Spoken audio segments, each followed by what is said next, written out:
यजीदियत बड़ा खुशनुदी मोहम्मद वाले मोहम्मद का आवाज़ बुलंद सलावत।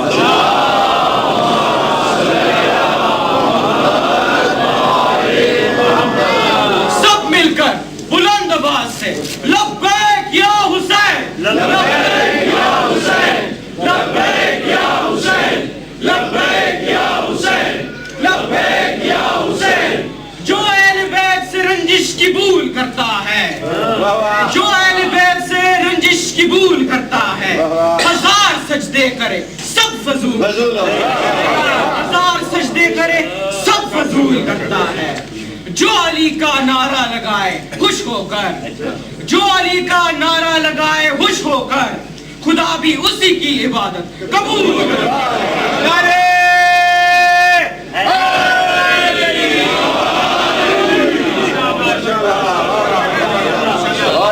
खुदा जिसे ओजे कमाल देता है, खुदा जिसे ओजे कमाल देता है, उसे बतूल की चौखट पे डाल देता है।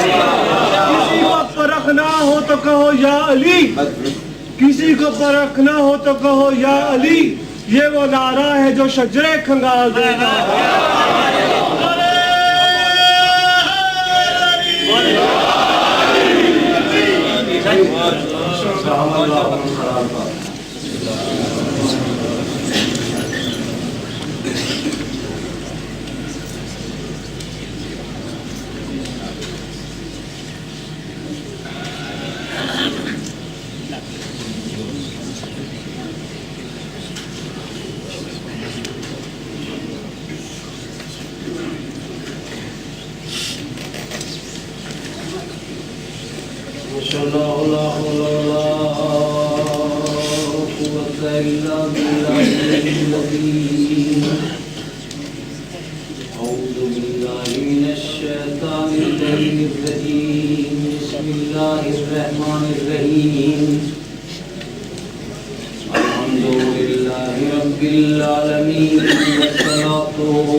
हम और आप आज आए मवद्दत तक। अहले बैत तक पहुंचना इंसान की खुशनसीबी का आला तरीन लम्हा है, इसलिए कि बहुत सारी चीजें इंसान के साथ होती हैं तब जाके वो अहले बैत अथार तक पहुंच पाता है। इसलिए कि मैंने जो कल आयत सुनाई थी उसमें ये गारंटी मौजूद है कि यह अहले बैत रिसालत अल्लाह का इरादा ये है कि तुमको ऐसा पाक पाकीज़ा रखे जो पाक रखने का हक है। उसमें एक जगह पाया जाता अनकुमुर रिज्स, तुमसे नजासत को दूर रखे। इसका मतलब ये कि अहले बैत के पास आने वाले लोग तहारत का सबूत हैं।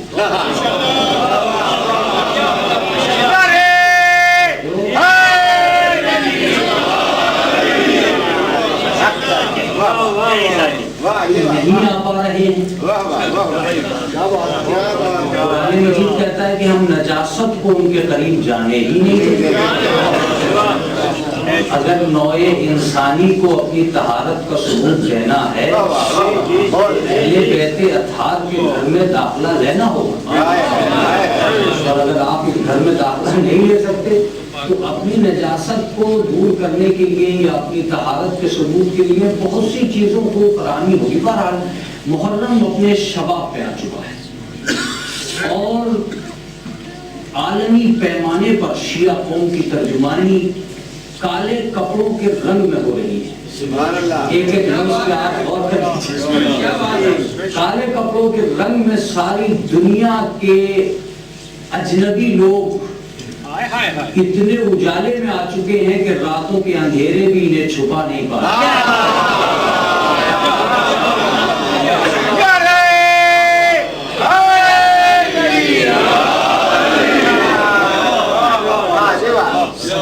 लड़ी हुई है कि इंतजाम करो, पुलिस तैयार है कि एहतमाम करो। सड़कों पर इस वक्त इमाम हुसैन का राज है और आलमी पैमाने पर, इसलिए कि किसी एक शहर में इमाम हुसैन का राज, आलमी पैमाने पर इमाम हुसैन का राज चल रहा है और यजीदी हुकूमत के चहीते घरों में छुपे बैठे हैं।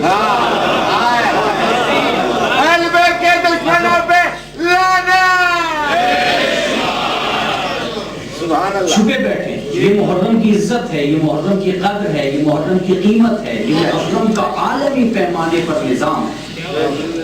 अगर मुहर्रम ही तर्जुमानी न कर सका अपनी कौम की तो फिर कोई भी शय ऐसी नहीं है जो तर्जुमानी कर सके। मैं एक लफ्ज कहता हूं कि आप अपनी मजलिस में अपनी कौमी जिंदगी का सबूत हैं। आप अपनी मजलिस में अपनी कौमी जिंदगी का सबूत हैं, लेकिन मैं अक्सर हैरान रह जाता हूं कि इस मजमे का कभी भी तर्जुमा कैसे करूंगा। मैंने पहले भी इस पे बातें की हैं और अब भी बात करना चाहता हूं कि इस मजमे की, इस चीज का, इस मजलिस का, इस अमल का, इस आजादारी का तर्जुमा कैसे करूंगा। मैंने बहुत एंगल से सोचा, कई रंग से सोचा, कई मिजाज से सोचा, मुझे कुछ जवाब नहीं मिल पाते। यहां तक जवाब नहीं मिल पाते हैं कि ऐसा लगता है कि दुनिया मजबूर हो गई है आजादारों के अमल की कुर्बानी पे तर्जुमा करने के लिए। उनके पास शायद लफ्ज़ें ही नहीं रह गई हैं इस अमल की तर्जुमानी के लिए। ये जो आप कर रहे हो इसका तर्जुमा लफ्जों में नहीं हो सकता, इस अमल का तर्जुमा लफ्जों में नहीं हो सकता, इस कुर्बानी का तर्जुमा लफ्जों में नहीं हो सकता। मौलाना आप आयत पे बोलेंगे कि किस चीज पे बोलेंगे? मैं आयत पे भी बोलूंगा और आयत तक भी पहुंचूंगा। आज तो मेरा मसला ही है कि मैं अब अहले बैत के करीब आ चुका हूं, जिधर से शुरू हो जाऊंगा वहीं से मेरे मुत्तसिल हो जाऊंगा अपने मौजू से। बस मुतवज्जे रहिएगा कि आपका तर्जुमा क्या है। मसलन इसी आयत को ले लीजिए, कुल ला असलुकुम अलैहि अजरन इल्ला मवद्दता फिल कुर्बा। अल्लाह तुमसे कोई सवाल नहीं करता सिवाय इसके कि तुम खराबतदारों से मवद्दत इख्तियार करो। सुभान अल्लाह। अजर रिसालत में और कोई चीज नहीं मांगी जा रही है। अब अगर इसका बैकग्राउंड देखना चाहते हैं कि साहब क्या है, क्यों ऐसा हुआ, तो कुछ लोग रसूलुल्लाह के पास आए थे और आके ये कह रहे थे कि या रसूलुल्लाह दौलत ले लीजिए, हुकूमत ले लीजिए, अजर रिसालत तय हो जाना चाहिए, हुकूमत ले लीजिए, दौलत ले लीजिए, सल्तनत ले लीजिए, बादशाही ले लीजिए, आप हमारे आका बन जाइए, हाकिम बन जाइए। रसूल अल्लाह ने सब कुछ काट कूट के एक जुमला कहा कि मैं कुछ देने आया हूं, कुछ लेने नहीं आया। समझ लीजिएगा, जो देने आए थे उनके चेहरे उतर गए और उन्होंने फौरन कहा कि आप क्या चाहते हैं? कहा मैं कुछ नहीं चाहता सिवाय इसके कि मेरे कराबतदारों से मवद्दत इख्तियार करो। मैं भी आज आपसे एक जुमला कहना चाहता हूं कि कल जब रसूल अल्लाह के सामने ये सवाल उठा था कि दौलत एक तरफ, मोहब्बत एक तरफ, सल्तनत एक तरफ, मवद्दत एक तरफ, हुकूमत एक तरफ, अहले बैत एक तरफ, जब कल भी ये चीजें अहले बैत का मुकाबला नहीं कर पाई बेदार तो है। कल ये चीजें अहले बैत के मुकाबले पर नहीं आ सकी तो आज क्या आएंगी? इसका मतलब यह है कि मुझे ये कहना पड़ेगा कि दौलत किसी और शे का नाम है, मोहब्बत किसी और शे का नाम है। सलाम भेजे मोहम्मद वाले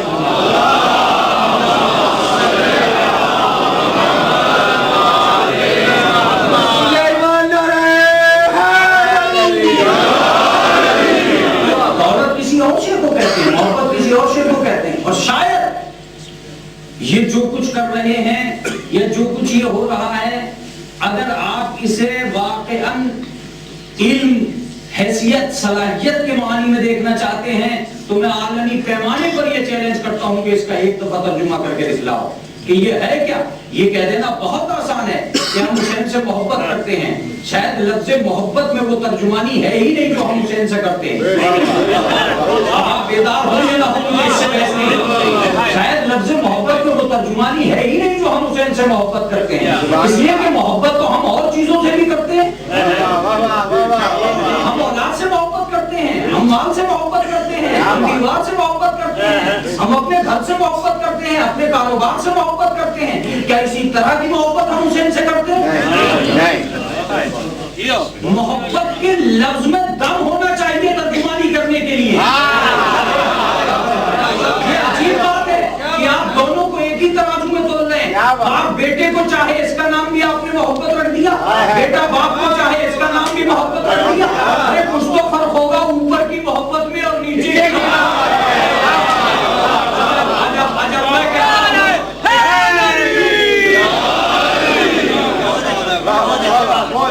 देखिए आज आपसे एक अपील है कि फिक्र की कदर करना ना भूलिएगा, फिक्र की जरूर कदर कीजिएगा। मोहब्बत के पास इतना दम है कि वो बाप की मोहब्बत का ऐलान करे कि बाप की मोहब्बत क्या है, बेटे की मोहब्बत क्या है। लफ्ज़ें बदलना पड़ेंगी आपको। बाप की मोहब्बत को शफकत कहना पड़ेगा, बेटे की मोहब्बत को इताअत कहना पड़ेगा। इताअत का लफ्ज़ क्लियर करेगा कि अब बेटा बाप को चाह रहा है। क्या बात है? शफकत का लफ्ज़ कदर करेगा कि अब बाप बेटे को चाह रहा है। आप लफ्ज़ें बदलो। ये जो आप कह रहे हो कि हम दुनिया को चाहते हैं तो मोहब्बत है, हुसैन को चाहते हैं तो मोहब्बत है, आपका लफ्ज़ कमजोर है। कायनात की मोहब्बत और है, मौलाए कायनात की मोहब्बत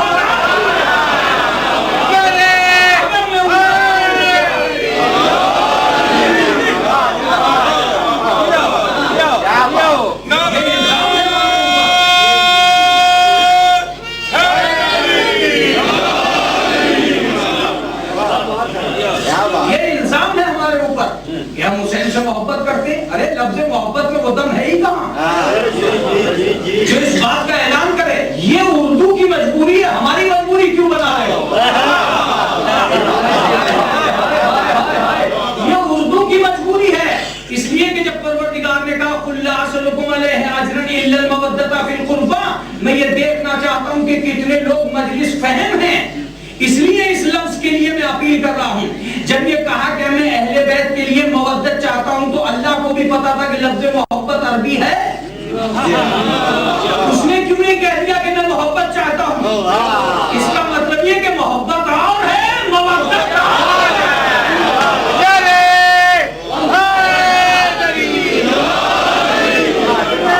ये तो मानना पड़ेगा।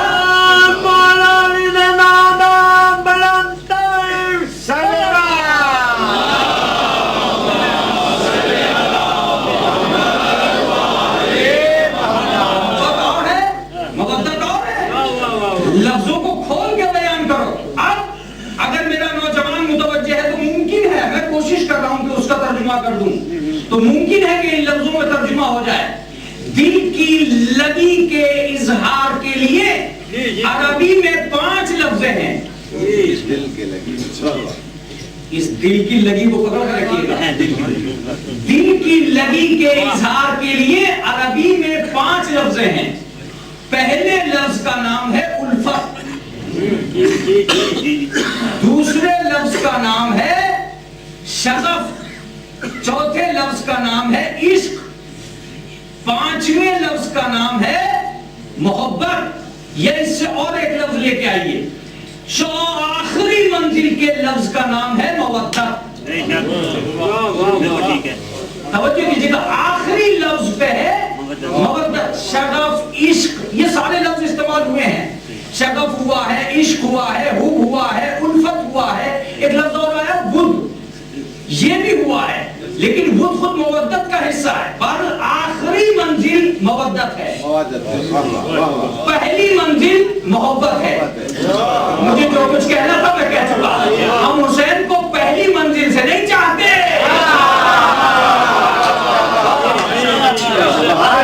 जो कुछ कहना था कह दिया। हम हुसैन को पहली मंजिल से नहीं चाहते, आखिरी मंजिल से चाहते हैं। हमारे ऊपर इल्जाम न लगाओ कि हम कायनात की चीजों से भी मोहब्बत करते हैं, नहीं। पहले मोहब्बत और मवद्दत का तर्जुमा करो कि मोहब्बत और मवद्दत क्या है। सुने, मोहब्बत नाम है जहां इंसान कुर्बान हो,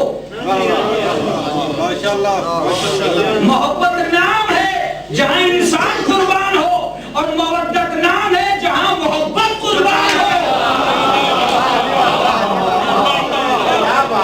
मोहब्बत नाम है जहां इंसान कुर्बान हो, और मवद्दत नाम है जहां मोहब्बत कुर्बान हो। अब इस कायनात में आके देखो कि हम कर क्या रहे हैं। हमें माल से मोहब्बत है, उसे तबर्रुक में बांटना मवद्दत है। हमें आराम से मोहब्बत है, उसे छोड़कर मजलिस में आना मवद्दत है। हमें नींद से मोहब्बत है, हमें नींद से मोहब्बत है, उसे शब्बेदारियों में लगाना मवद्दत है।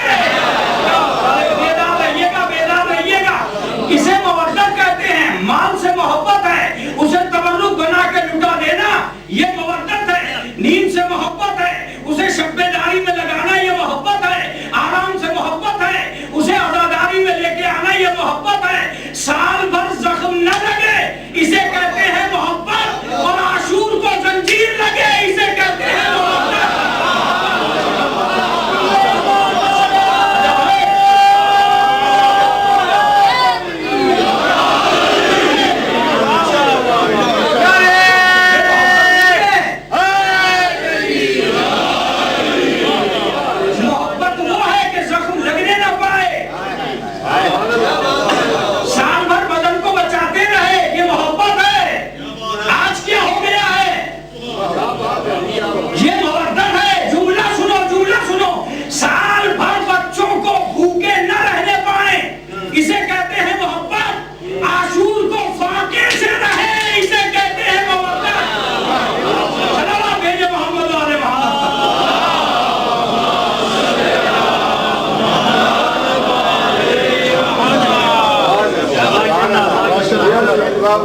ये लफ्ज की कमजोरी रही है कि उसे मोहब्बत से ताबीर किया गया है, और जहां जहां सवाल अली की मोहब्बत का उठा है, वहां वहां उसके आगे पीछे कुछ ना कुछ लफ्जें जरूर पाई जाती हैं।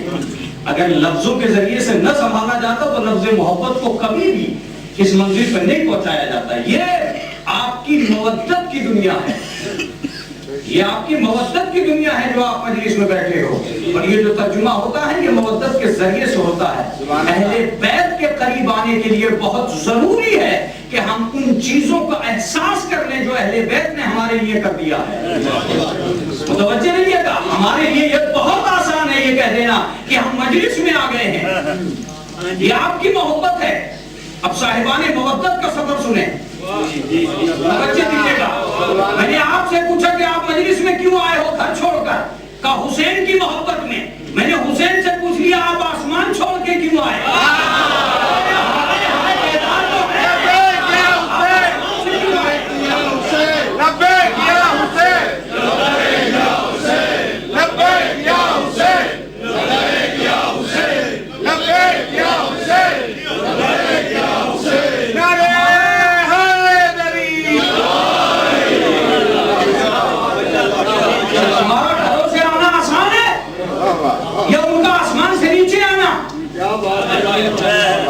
तुम्हारी खातिर आए थे ना,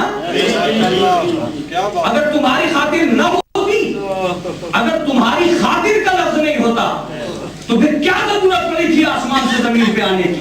इसका मतलब ये कि उस इंसान के एहसान का बदला आप कौन से दिन उतारेंगे जो आसमान से नीचे तक आ गया।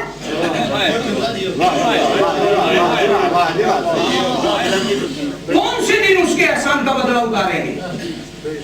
मैं समझता हूँ कयामत तक भी आलम इंसानियत इमाम हुसैन की तरफ चलती रही तो इस एहसान का बदला नहीं उतरेगा कि वो आलम नूर से जमीन पे आ गया। खुदा आपको सलामत रखे। और खाली आ ही नहीं गया, तुम्हें कदम कदम पे वो चीजें देके गया जिन चीजों को आपने हासिल करके आसमान पे जाना सीख लिया। कोई चीज इमाम हुसैन अलैहिस्सलाम की तरफ लेके जाइए तो मैं ये कह सकता हूं कि कमालात आज मैं ये ऐलान करूंगा कि इमाम हुसैन अलैहिस्सलाम के मकासिद में बहुत सी बातें ऐसी हैं कि जो कमजोर पड़ जा रही हैं, लफ्ज़ें उनका तर्जुमा नहीं कर पा रही हैं। लेकिन उससे पहले मैं ये कहना चाहता हूं कि दुनिया इंसानियत आज भी तलाश कर रही है कि इमाम हुसैन अलैहिस्सलाम कौन हैं, क्या हैं, कैसे हैं। अरे कम से कम इतना ही सोच लो कि तुम्हें आजादारी के फर्श पे बिठा के हुसैन ने सारी दुनिया में अपनी कौम को जो हुसैनी है उसे आतंकवाद से बचा लिया। आप कहोगे क्यों? सारी दुनिया का मीडिया एक तरफ है, मुहर्रम का मीडिया एक तरफ है। सारी दुनिया का मीडिया किसी भी कौम पे आतंकवाद के ठप्पे लगा सकता है कि ये कौम आतंकवादी है, वो कौम आतंकवादी है, मगर आज तक शियों को आतंकवादी नहीं बताया जा सका। इसलिए नहीं बताया जा सका कि जब मुहर्रम आता है ये साबित कर देते हैं कि हम सर कटाने वाले हैं, सर काटने वाले हैं।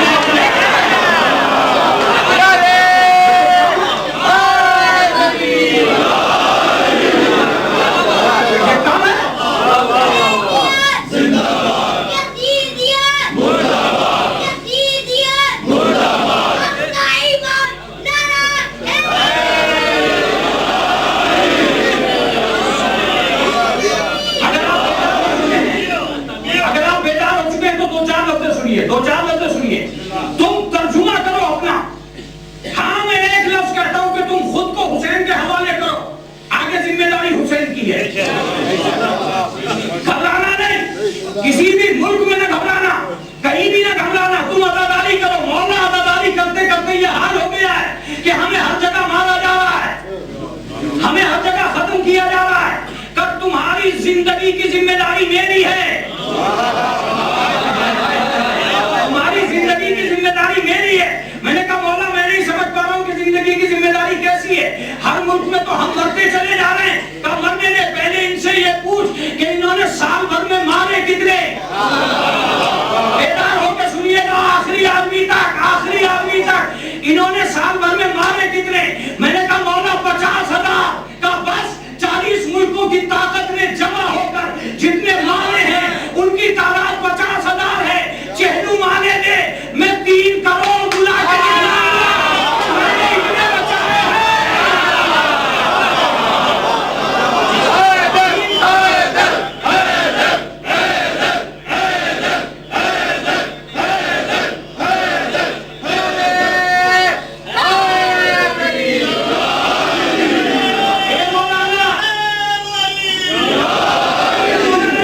रिवायत है 3 करोड़ की। चलो 3 करोड़ छोड़ो, 1 करोड़ मानो। 1 करोड़ भी हुसैनी जवाब है आतंकवाद को। मेरे जुमले की कदर नहीं हुई है। ये हुसैनी जवाब है। पहले भी हम थे, लेकिन मेरे बुजुर्ग बैठे हैं इस मजमे में 40 साल 50 साल वाले। मैं उनसे पूछूंगा कि 20 साल पहले ये शोर उठा के करबला में इतने आ गए। 30 साल पहले ये शोर उठा के करबला में इतने आ गए। जब से आतंकवाद का हमला शुरू हुआ तभी से ये तादाद बढ़ी।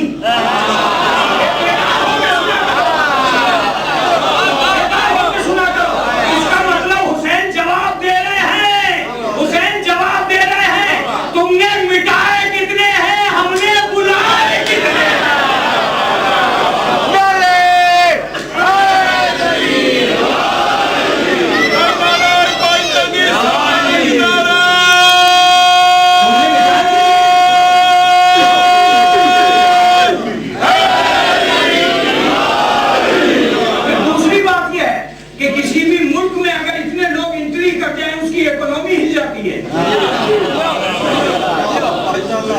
इराक जो गिरा हुआ मुल्क है, टूटा हुआ मुल्क है, उसमें किसका इंतजाम था इतने लोगों को संभाल लेना।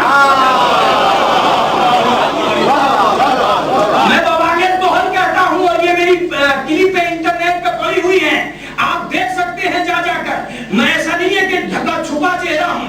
आप क्लिप को देख सकते हैं, मैंने कहा था कि तादाद और भी कहीं आती है।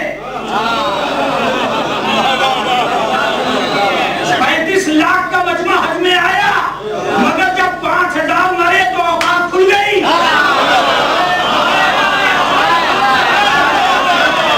35 लाख का मजमा हज में आया, मगर जब 5000 मरे तो औकात खुल गई। क्या हुसैन ये नहीं कह सकते कि तुम्हें सारी दुनिया इंतजाम करके देती है?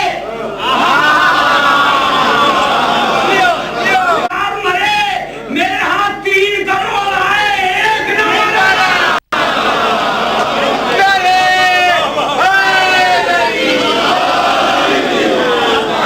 कोई आतंकवाद का हमला नहीं था, कहीं आतंकवाद के हमले नहीं पाए जाते थे, मेरे हाथ थे।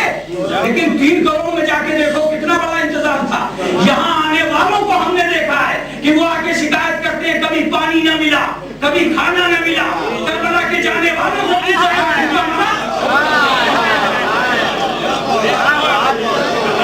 बेदारी से सुन रहे हैं ना? कोई एक आदमी से पूछो कभी भूखा मरा के? एक प्यासे का आज इंतजाम देखो, एक प्यासे का आज इंतजाम देखो। तुम्हें मान लेना चाहिए, तुम्हें मान लेना चाहिए कि अगर काबा इबादत का नाम है तो करबला हिफाजत का नाम है।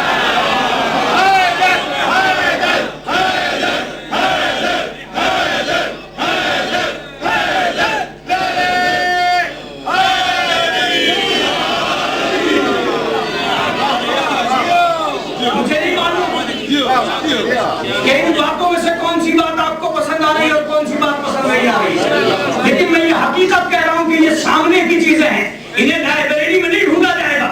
जाके पूछो उनसे कि जो 35 लाख में इंतजाम न कर सके। इस मजलिस का सबसे बड़ा जुमला सुनो, हुसैन की आवाज आ रही है, जितना दम तुम्हारी सरकारों में नहीं है, इतना दम हमारे मज़ारों में है।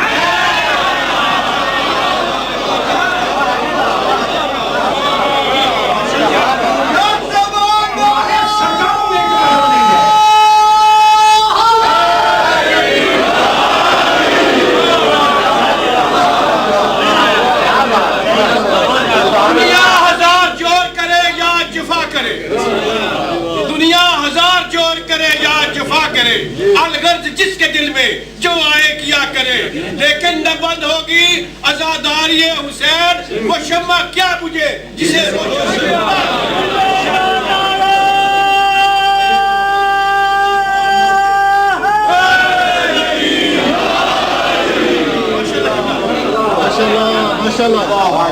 ऐलान करेगा इस अजमत का?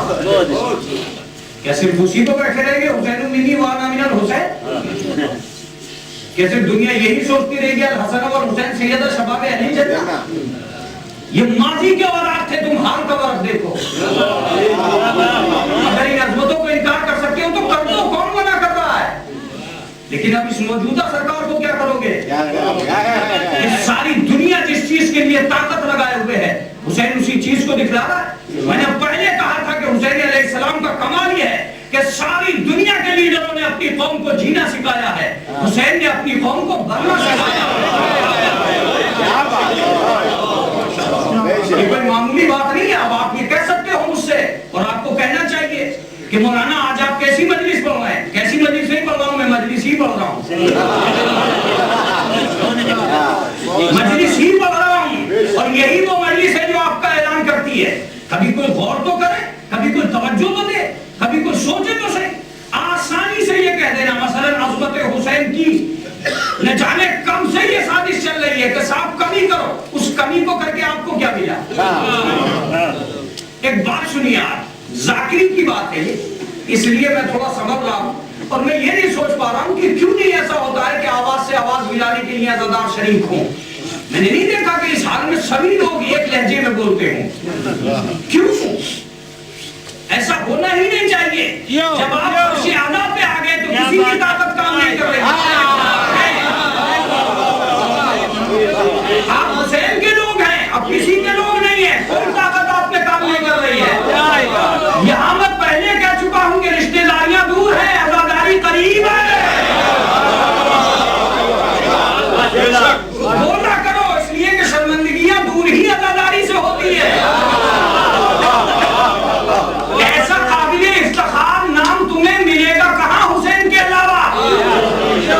हुसैन के अलावा काबिले इफ्तिखार नाम कहाँ मिलेगा? हुसैन के करीब तो वो भी आ गए जो यजीद से घबरा चुके थे।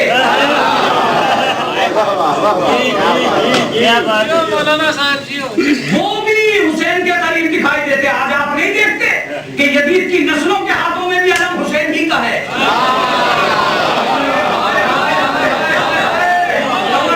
इसका तर्जुमा कौन करेगा? यजीद की नस्लों के हाथ में जाके देखो मीडिया में हर आदमी हुसैन का अलम लिए खड़ा है। मैं भी हुसैनी हूँ, मैं भी हुसैनी हूँ, मैं भी हुसैनी हूँ। हम जो इतने दिन से नस्लें मातम करती चली आ रही हैं, मीडिया को तूने घेर लिया, तू भी हुसैनी है। बरेलवी कह रहा है मैं हुसैनी, कादियानी कह रहा है मैं हुसैनी, कादरी कह रहा है मैं हुसैनी।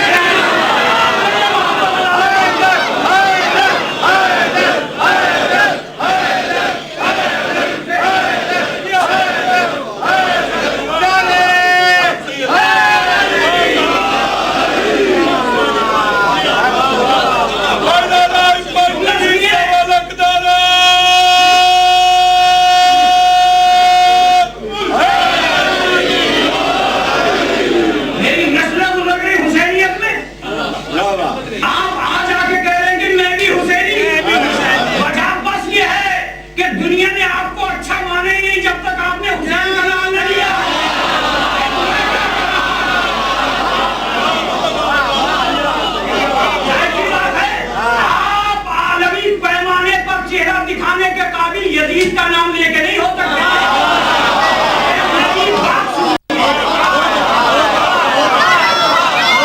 पैमाने पर दिखाने के लिए आप यजीद का नाम नहीं ले सकते थे, आपको हुसैन का नाम लेना पड़ा।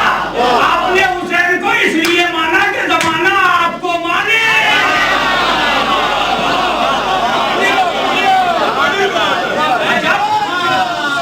ये हुसैन का कारनामा है। इमाम हुसैन किसी का उधार नहीं रखते, जो जितनी मेहनत करेगा उसको उतना ही दे देंगे। तू एक नौह पढ़ के तो दिखला, हजारों में तेरी नाम कर दूंगा। एक मजलिस पढ़ के तो दिखला, सैकड़ों में तेरा नाम कर दूंगा। क्यों? हुसैन का कारनामा है। ठीक है, अगर आप किसी नाम से इज्जत चाहते हो तो आपको इज्जत मिलेगी, लेकिन मैंने पूछा कि असली हुसैनी कौन है इस जमाने में। नहीं, ऐसा तो नहीं है कि यजीदियत से घबराए हुए लोग भी हुसैन के आगे में खड़े हो। बेदार होके मजलिस सुनिए। यजीदियत से घबराए हुए लोग हुसैन के परचम में खड़े हो। मैंने आका हुसैन ही से पूछ लिया, आका मुझे एक बार बता के जाइए कि आपका कौन है? हर तबका तो आप ही का अलम लिए खड़ा है, आपका असली कौन है? तो अगर मुझे पहचानना है तो ये देखना कि कौन कहां से आया है, कहां जाएगा। सिर्फ मेरा नारा लगा लेना हुसैनियत नहीं है।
ये साफ है, ये क्लियर है, इसमें कोई किताब की जरूरत नहीं है, लाइब्रेरी की जरूरत नहीं है।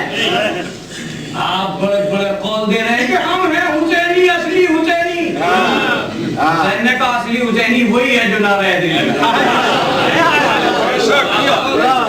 मीडिया को होशियार हो जाना चाहिए कि आलम लेके हर आदमी अलमदार नहीं बन जाता, सलमान लेके हर आदमी हैदर करदार नहीं हो जाता।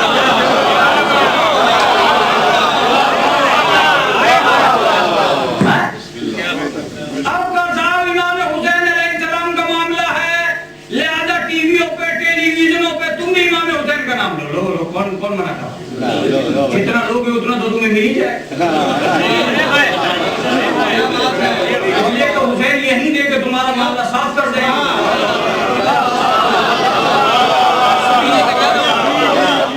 आखिरत में तो उन्हीं को पुकारेंगे जो उनके नस्ली तौर पर रहे हैं।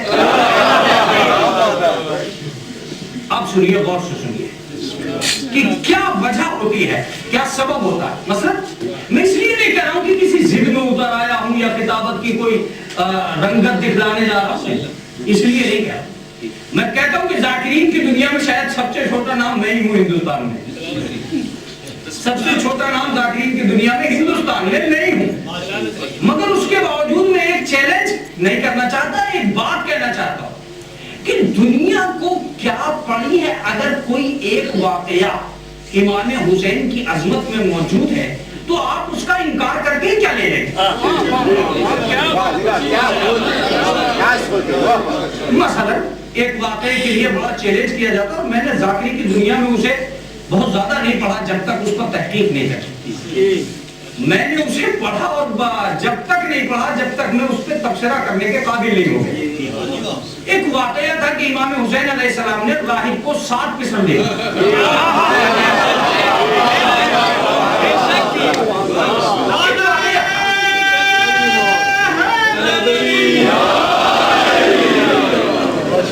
मैंने कहा भाई बात तो सही है यार, लेकिन का साहब इसकी कोई सनद नहीं है। अबे सनद को देख रहा है, शोहरत देख इतनी है।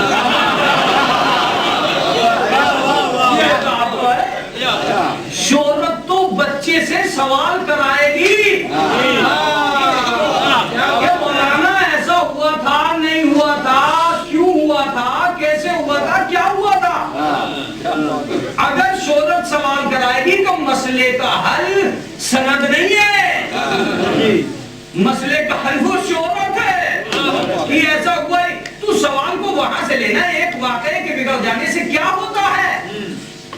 अगर ये वाकया चलो मैंने मान भी लिया तो पहले ये देखा जाएगा कि इस वाकये से किसी इसके होने से नुकसान किसे है। अगर फायदा हुसैन को है तो ये वाकया अगर है भी तो हुसैन के नाम है, किसी को नुकसान क्या है।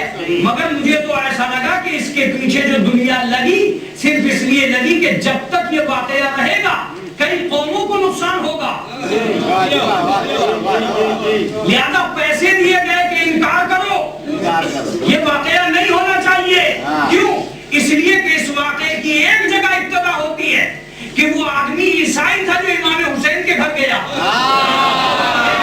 अगर अक्लमंद है तो आप सुनिएगा, इसका मतलब ईसाइयत ने दम लगाया कि ये वाकया मिटाया जाए, इसलिए कि जब तक ये वाकया रहेगा ईसाइयत फकीर बन के अहले बैत के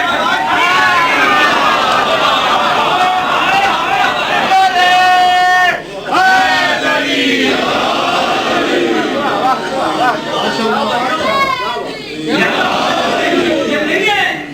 हमें हुसैन की अजमत से इनकार नहीं है, हमें हुसैन की शफकत से इनकार नहीं है। इनकार है तो इस बात का कि इस वाकये को मिटाओ, इसलिए कि एक ईसाइयत का आलिम वो गया इमाम हुसैन और हजरत पैगंबर के दरवाजे पर।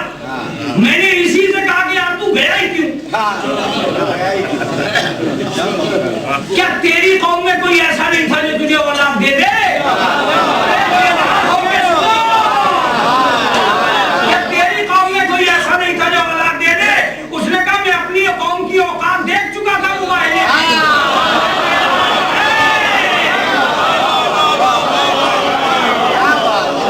मेरी कौम ने उसी दिन हथियार डाल दिए थे कि अगर ये दुआ कर दे आप बेटा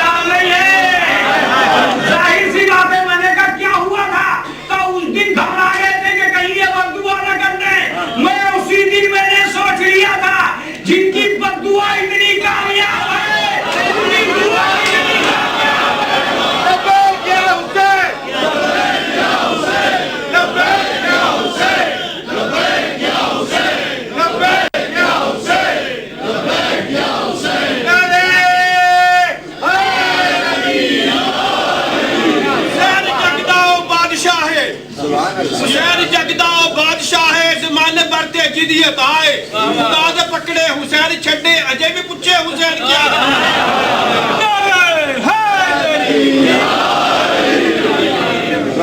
भाई चलिए बात सही है, बहुत अच्छी बात है भाई। तुम इसलिए गए कि मोबाइल में पूरी कौम हथियार डाल चुकी थी, आलिम और पादरी लोग वहां आए थे। अब मुझे मालूम था इस घर की फजीलत क्या है, इसलिए मैं गया। अच्छा चलो, मैंने कहा सच्चा वाकया सुनो, हुआ क्या था? तो हुआ ये था कि जब मैं गया तो इत्तफाके वक्त था कि नबूवत की गोद में इमामत थी।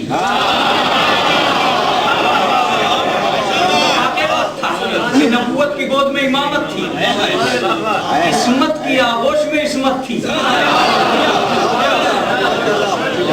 पैगंबर इस्लाम की आगोश में उनका नवासा हुसैन बैठा था।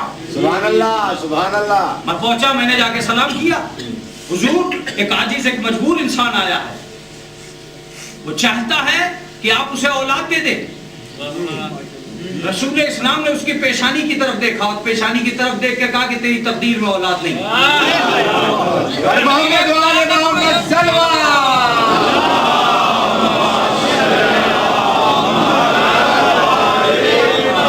तेरी तकदीर में औलाद नहीं है। सारी दुनिया समझी कि ये हो क्या रहा है, कुछ नहीं हो रहा, हकीकत हो रही है। नबी ने राहिब को देख के कहा कि तेरी तकदीर में नहीं है, ताकि वो अपनी कौम में जाके ऐलान कर दे कि इतना पढ़ा लिखा पैगंबर है कि तकदीर पढ़ लेता है।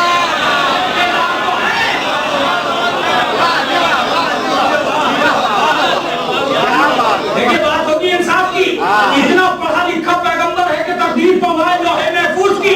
अब दूसरा दुश्मन सामने आया कि इस वाक़े को मिटाओ, इसलिए कि हम तो ये कह रहे हैं कि नबी तहरीर नहीं पढ़ता, ये तो तकदीर पढ़ रहा है।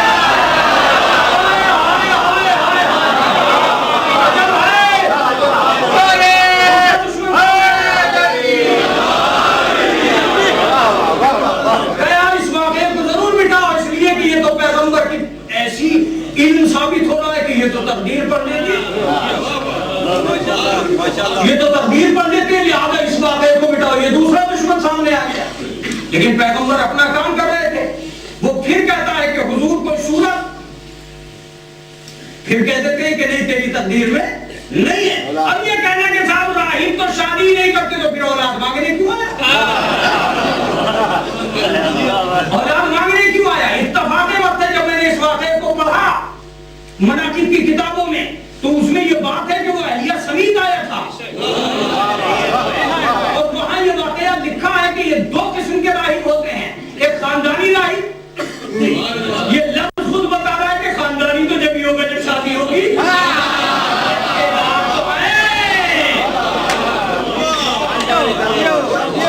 और एक आजाद राहिब जो जंगलों में बन जाते।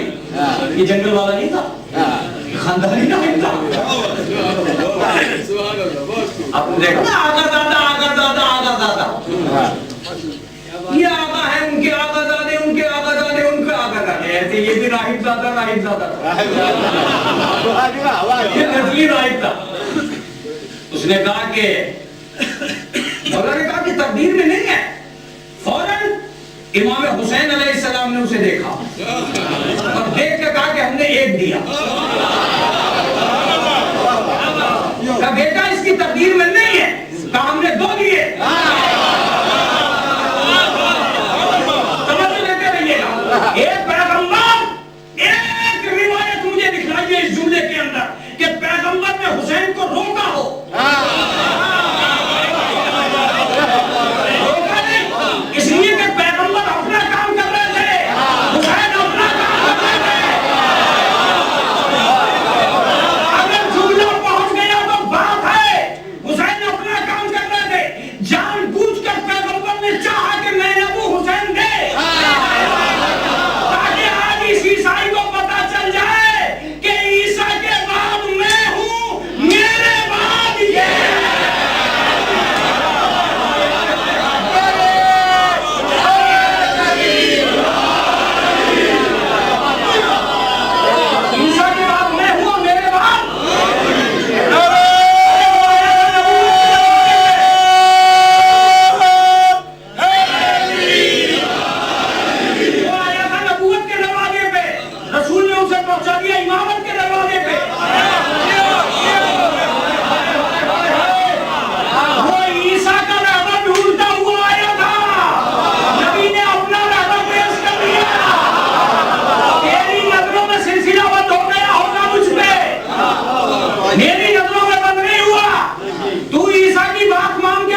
मशीयत परवरदिगार है। अगर ये लफ्ज अपनी जगह सही है कि इमामत मशीयत परवरदिगार है, तो ये भी लफ्ज सही है कि तकदीर बदलने का हक इन्हें है। और अगर तकदीरों का चक्कर नहीं है तो शबे कदर के अमाल खत्म।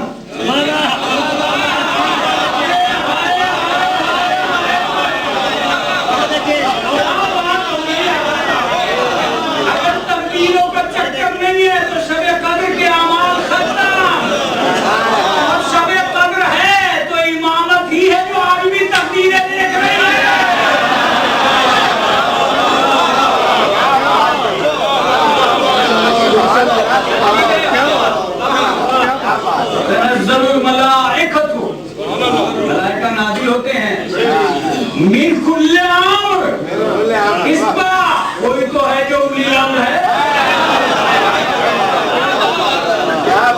शबे कद्र यानी वारिसे तकदीर का दिन। मैं अपने लफ्ज़ पर खुश हूँ आज। शबे कद्र यानी वारिसे तकदीर तक पहुंचने का वसीला। वारिसे तकदीर कौन है?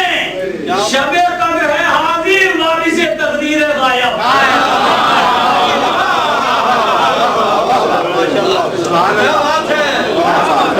शियों का ढोंग है, फरिश्ते नहीं उतरते। इस दिन फरिश्तों के उतरने को अहले सुन्नत भी मानते हैं। इस दिन फरिश्तों के उतरने को अहले सुन्नत भी मानते हैं। शबे कद्र के दिन फरिश्ते उतरते हैं। ये सवाल सब में चल रहा है कि किस पे उतरते हैं जब मोहम्मद नहीं है। किस पे उतरते हैं जब मोहम्मद नहीं है। मानना पड़ेगा कि आज भी इस धरती पे कोई मोहम्मद है। इसका मतलब ये कि शबे कद्र नहीं आती, वारिसे तकदीर का पता बताती है।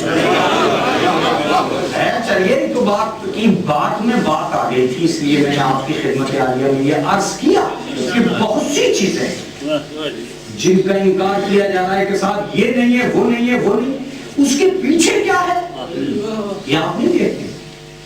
उसके पीछे क्या है, उसकी साजिश क्या है? साजिश ये कि कौम की कौम भिखारी बन के खड़ी होते हैं दरबार। आज भी कहा जा रहा है कि भाई ये आलम को बाहर लाने की क्या जरूरत, इसकी जियारत की क्या जरूरत है। सैकड़ों लोग जो मुरादों पा लेते हैं, वो टेंशन है। असली टेंशन वो है कि जब वो देखते हैं कि हुजूम मलम की तरफ चल रहा है तो वो भी अपनी मन्नत लेके जाते हैं। और अब जाहिर सी बात है जिसकी मन्नत पूरी हो गई उसके सामने आप सारी किताबें लाइए।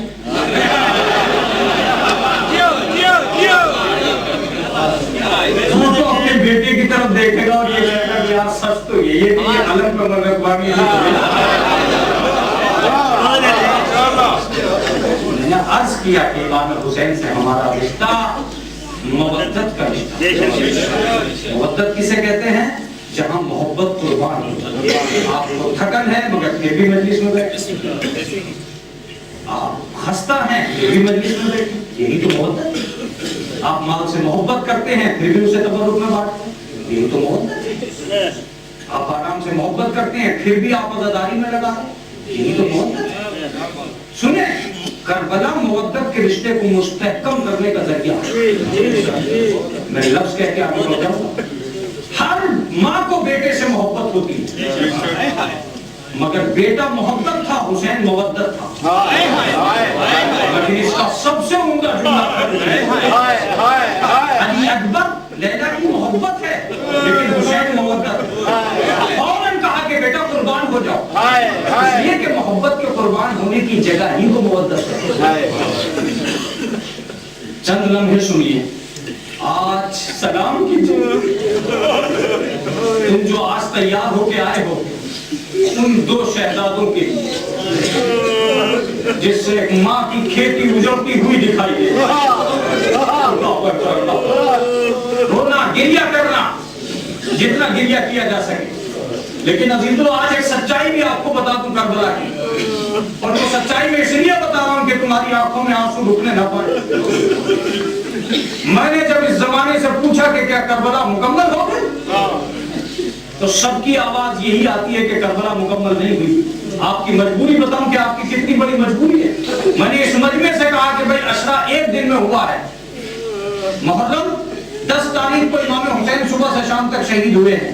आपकी एक ही दिन की अज़ादारी कीजिए, या आप 10 दिन पहले क्यों शुरू करते? आपकी तरफ से एक ही जवाब आया कि मौलाना एक दिन में पूरी करबला सुन नहीं सकते। हो गई जितना बोला जा सके रोज जुमले पे, एक दिन में पूरी करबला सुन नहीं सकते। सलाम कीजिए उस मौला हुसैन जिसने एक दिन में सुबह से शाम तक करबला। तुम दिन मोड़िए कर रहे हो, ये दिन उसका दिन है, ये दिन उसका दिन है, ये दिन उसका दिन है। ये तुम्हारी मजबूरी है कि जिस चीज को तुम सुन नहीं पा रहे हो। जानते हो इमाम हुसैन अलैहिस्सलाम के लिए शिमर ने क्या जुमला कहा है? शिमर का जुमला सुनो। जब यजीद ने पूछा कि यही हुसैन है, तो एक मर्तबा शिमर कहता है कि हाँ हाकिम यही हुसैन है। कहा मैंने तो सुना था कि हुसैन जवाने खाना का नाम है। हाँ ये बात तो सही कह रहा है कि जब तक हुसैन करबला नहीं आया था जवान था, मगर मैंने सुबह से शाम तक हुसैन को पूरा होते देखा।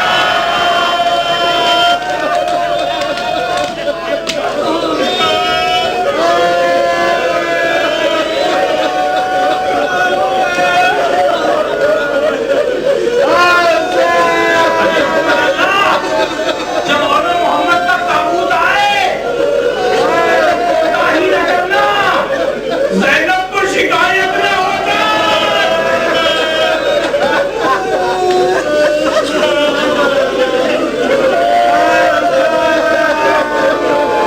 बीबी ज़ैनब के माँ पारे जब तुम्हारे कांधों पे हो, तो ज़ैनब को ये न कहना पड़े कि किसी ने मुंह मोड़ लिया। ताबूत आए तो सोचना कि आज तुम इतने हाथ हो जो उठा लोगे, लेकिन कल दोनों बच्चों को मक्तब से लाने वाले दिन दो मारूंगे।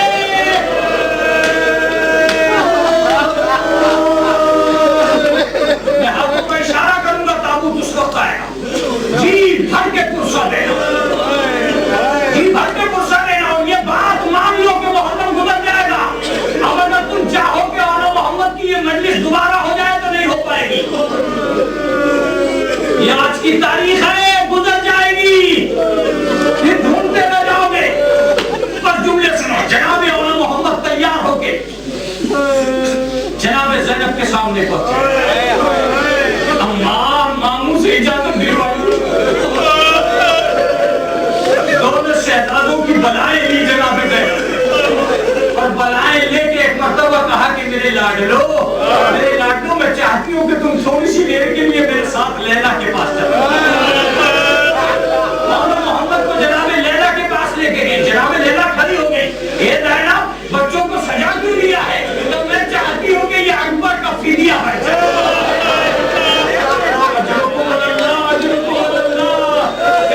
लैला ने सर पीट लिया। इमाम हुसैन सामने आ गए। क्या बात है, क्यों गिरिया हो रहा है? मोहम्मद रंग की इजाजत चाहते हैं। मैं जल्दी में हूं ताकि वक्त के अंदर तमाम कर दूं।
तस्लीमन लिअम्रे मातम हुसैन। या हुसैन